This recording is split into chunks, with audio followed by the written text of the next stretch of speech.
Does the African National Congress have an agenda to disarm private citizens? We speak to Jonathan Deal, the leader of the Safe Citizen campaign. Welcome, Jonathan. Morning to you, Chris. Do you think there is such an agenda? And if so, what is behind it? I'm absolutely convinced, Chris, that there is an agenda to disarm private citizens.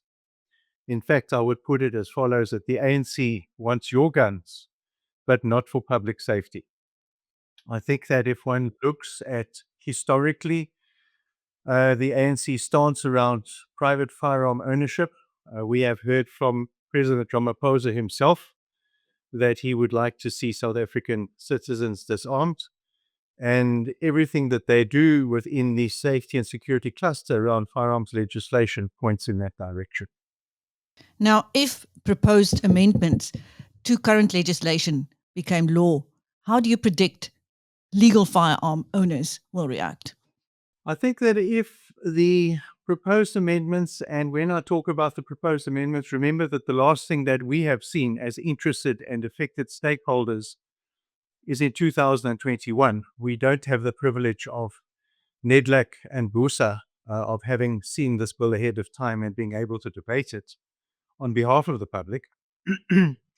But if we look at what was proposed in 2021, it was completely irrational. And probably the most shocking aspect of that was to strip firearm owners of the notion of being able to own a firearm for self-defense. This after the state has issued somewhere between 2 million and 2.5 million licenses for that exact purpose. But I do think that if this act became law, the effect would be to turn millions of law-abiding South Africans into criminals overnight, because I don't believe that South Africans will hand their firearms in. Now, what about the other proposed amendments and that to regulations affecting the security industry? If one looks at these two bills together, the Firearms Control Act that we saw in 2021 and the SIRA regulations, the SIRA firearm regulations amendments, proposed amendments of a few months ago, it is crystal clear where the state wants to go. And if one considers that the commercial security industry is many times larger and a lot more competent than the South African police services, and that the commercial security industry vicariously and directly protects tens of millions of South Africans every single day, it is absolutely nonsensical that the state would even propose those regulations. And this is not something that has been cooked up in the offices of SIRA or even the Civilian Secretariat for Police Services. It is quite clear that the instructions for such a piece of legislation could only come at national executive level in the African National Congress. And it is absolutely laughable. Just remind us of the role private gun owners played in quelling the 2021 riots in KZN. We were quite closely involved in monitoring that. And it was very clear that had it not been for citizens from all race groups and cultures and creeds standing together on street corners and even indeed in front of police stations and government installations, that insurrection would have completely engulfed KwaZulu-Natal, and I don't doubt that it would have spread right across the country. So that at that particular time, it was very ironic, of course, that it happened just after the proposed amendments to the Firearms Control Bill were first floated. And there was a real live demonstration for the ANC as to the use and the benefit of lawfully armed private citizens being able to defend themselves and their neighbors and state infrastructure. Yet it seems that that lesson passed the ANC by. Now, what about the argument that privately owned guns are fueling crime? Now, that I think has now been thoroughly disproved as nonsense. The complete dearth of control and accountability in the state organs for looking after their firearms is now well known. And firearms, private firearms that have been handed in for amnesty or recovered through other means, have been sold by SAPS officers to gangsters. This is well documented.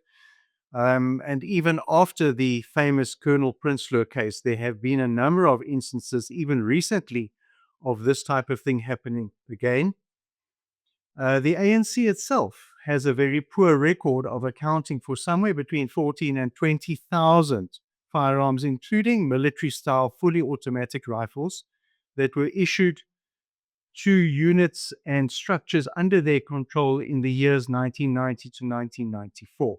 And they are, in fact, the only political party, even today, that have got a license to possess firearms. And one must ask the question, why? And why are they still holding on to those firearms? And when are they going to share with the public where those firearms are today?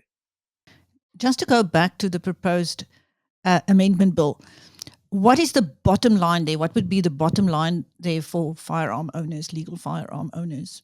I think if that bill were to pass, the objectives are very clear. They don't want any firearms possessed for self-defense, which is absolutely shocking considering the security situation in South Africa, the complete failure of the police to be able to keep South African citizens safe. And I don't like to refer to what happens in other countries because it's almost irrelevant. But what I will say is that even in the best operated police forces and countries in the world, let's take an example like Switzerland, the police cannot arrive in time to save an ordinary citizen from a violent criminal attack. What have been your biggest objections to the way this legislation is being drafted?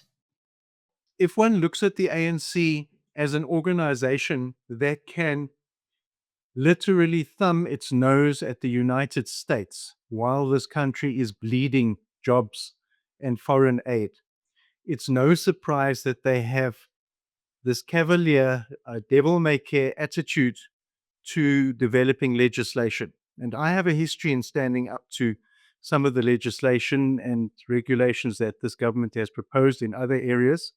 And this is absolutely true to form. In fact, what they normally do is that they wait until somewhere around the 16th of December, and then they float a proposed amendment bill for the public to consider, and they give them 30 days. And they know very well that the legal profession is closed and that most people are on holiday. And by the time that people come back to work the next year, there are about 4 days left to comment on the legislation. But the fact that this has been done in secret with NEDLAC, and NEDLAC has shared it with BUSA, Business Unity South Africa, which is nothing more than a conglomeration of privately owned companies, is shocking. Those companies have got no more right and no more standing than any member of the public to actually have access to that bill and to be able to debate it before it is tabled as an amendment bill. Do you think this bill could be the spark that ignites South Africa?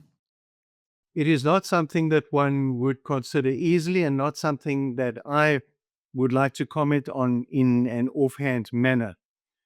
But if one looks at the confluence of factors and issues that are at play in South Africa at the moment, across the continuum of expropriation without compensation, the new BEE employment regulations, our farmers are being squeezed from both sides. On the one hand, they're facing a law that can, at any time at the government's will, now apparently just result in their land being taken away from them with no compensation.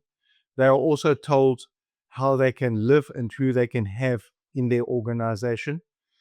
And even private citizens who are not necessarily in an enterprise, many of them have got nowhere to go. And I believe that the average South African would like nothing more than political stability and, in fact, economic stability. More importantly, they want food and they want jobs. And there is a dearth of those in South Africa, and it looks as if it's getting worse. And on top of this, if one looks at it from the viewpoint of people that are feeling battered by crime, that have got nowhere to go, like me, I have a South African passport and no way to go to another country, even were I prepared to abandon South Africa. Certainly, we are being squeezed from all directions. And if the government is going to insist on going down this road, the consequences may well be catastrophic for all South Africans. Thank you. That was Jonathan Deal, the leader of the Safe Citizen Campaign, speaking to Biz News, and I'm Christine